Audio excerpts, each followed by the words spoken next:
Oh, kaya ayan, no, makikita mo ganun talagang estilo. Ngayon, pumunta na tayo dito sa ating pag-uusapang paksa, itong ating impeachment.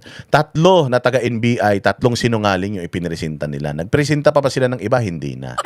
Oh, kasi ang gusto lang naman talaga nila is mapatunayan na si Inday Sara ay isang wild na tao.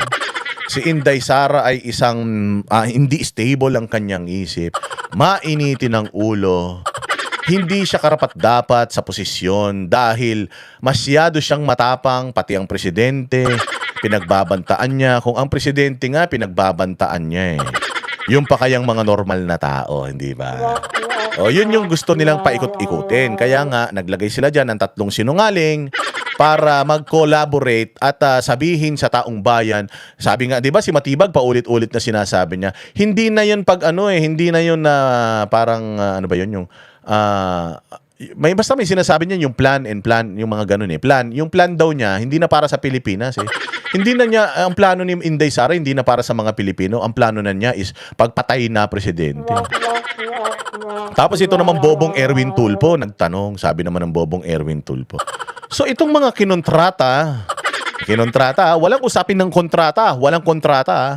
Kinausap, pero kinontrata, walang ganun kinausap. Pero nilalagay nila sa kamalayan ng tao yung kinontrata, wala mang kinontrata.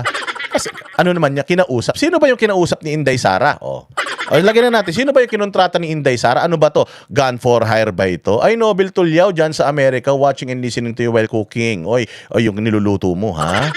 O, yan ang gustong-gusto ko, yung mga ganyan, yung cooking ng ina. O, gustong-gusto ko talaga yung cooking ng ina eh.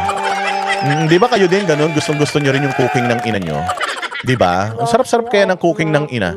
Yung cooking ng ina ko, oo, ang sarap niyan. Pagka nagluluto yung nanay ko, nagkukook yung nanay ko, yung cooking ng ina ko, sarap. Mga adobo, adobong paa. Sarap niyan. Mga binagoongan na may talong. Dinuguan. Ayan, ganun. Oy, Melyamat, salamat sa'yo, ha? Sana makita ko ang Banateros pag uwi. Gusto mo, sa bahay mo pa kami tumira eh. Melyamat, gusto mo, wag lang tayo magkita. Gusto mo, mag-live-in na tayo eh. Oh, ganyan kami kabait sa mga namin, sa mga nagpapakulay sa amin. Kung gusto niyo, pag-aari niyo na pati kaluluwa namin, okay lang yan eh. Di ba? Ganun lang yan. Oh, speaking of cooking ng ina nyo, di ba? Anong pinaka-paborito ninyong cooking ng ina nyo? Oh, kasi ako ang paborito kong cooking ng ina ko. Oh, yun nga, adobo, sinigang, ganyan. Oh, yan si Nobel Tulyaw. Oh, nanay yan may mga anak na yan. Oo, kaya yung ginagawa niya ngayon, nagko-cook siya at siya'y ina. So cook ng ina niya. Ano yung sinasabi? Walang hiya ka talaga kung ano na naman lumalabas sa bibig mo. Oh, so yun nga nagtanong itong si Bendalo. Si Bendalo nagtanong siya. Ito bang mga kinontrata ni Inday Sara? Ano ito? Mga hired killers ba ito? Ito bang mga hinahire ni Inday Sara mga riding in tandem ba ito? Putang ina, sabi ko gago rin talaga, bobo eh. Bobo rin talaga, putang ina, utak bahaw talaga eh. Utak imbornal talaga ito si Erwin Tulfo eh. Mantakin mo riding in tandem, kakausapin ni Inday Sara para patayin si Bongbong Marcos. Pwede ba naman yun? Putang ina niya, nakasakay sa motor, dalawa sila, presidente papatayin mo. Abnormal ka ba? Saan mo aabangan si Bongbong Marcos para barilin ng riding in tandem? Pag lumabas man yan si Bongbong Marcos, bukod sa naka-bulletproof yan, ang daming escort niyan. Paano mo ira-riding in tandem yan, tanga? Kung gusto mo talaga magpapatay ng presidente, ang mo dyan, expert talaga yung mga kukunin mo dyan. Oo, eksperto. Gusto ko sana magbigay ng mga idea, kaya lang baka ma-misinterpret nila eh. Pero kung ako kriminal lang utak ko, oo, makakapagplano ka, pero yung riding in tandem, bobo ka. Gusto ko si Inday Sara, ganun siya katanga. Oy, Lourdes Peco, mabuhay ka. Good morning, Boss Dada. Ingat po lahat dyan sa ating watching while eating dinner.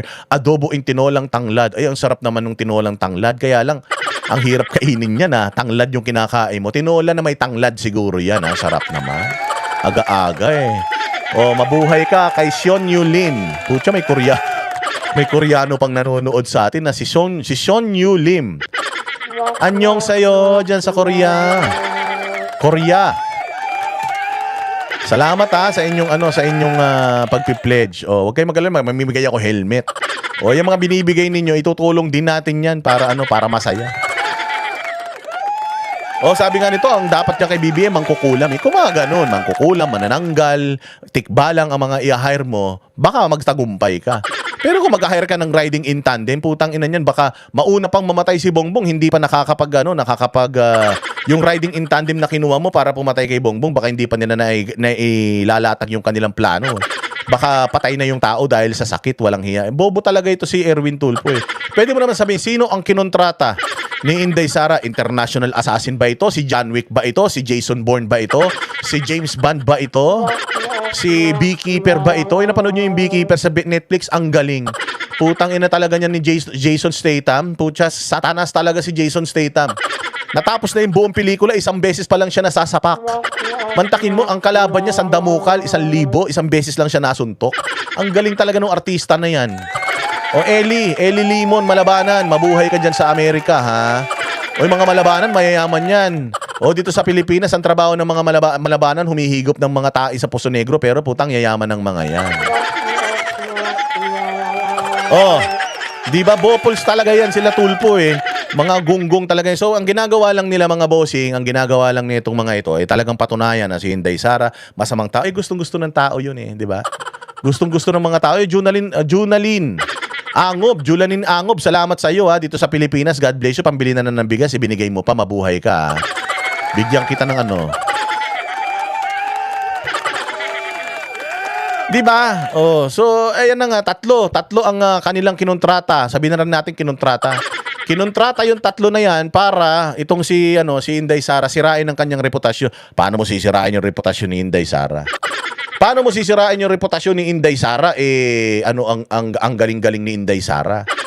Hindi ba? Ang lakas-lakas ni Inday Sara sa mga tao. Pataas nga ng pataas yung kanyang approval and trust rating. Paano naman nangyari yun? O, hindi ba? O ngayon, yung kanilang mga pinag-hire na mga tao, pinapunta dyan ng mga tao, isang peking eksperto, isang abogado na wala ring ginawa, at saka itong pangatlo, combination of both. Abogado na sinungaling na nagpapanggap na eksperto. Kami ang boses ng masa, hindi natatakot. Katotohanan lang, di kami nalulunod. Walang bahid ng sismis, lahat ay totoo. Kahit sino ka pa, pag mali ka babanatan ka.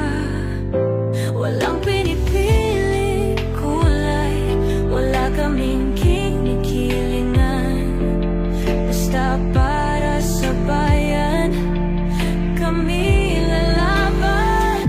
Pagdama palakpakan, pag mali banatan. Di matitinag, di matatakot, para sa bayan tuloy ang sigaw. Sa harap ng kamera, walang halong takot.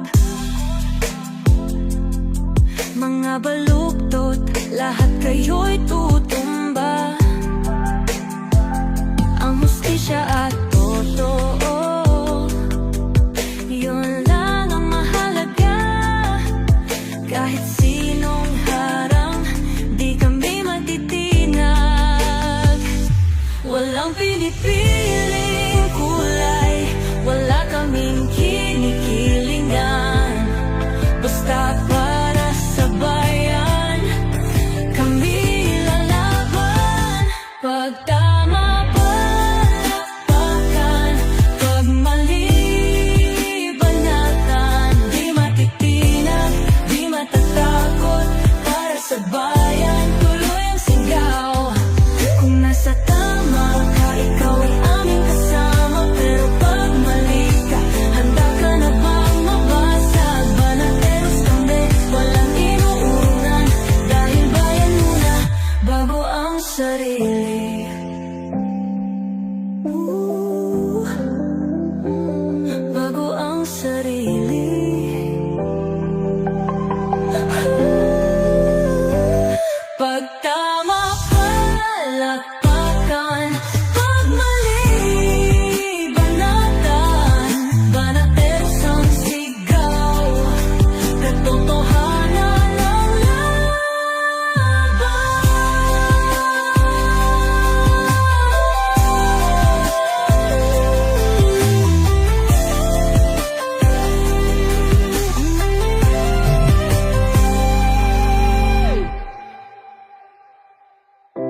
sa harap ng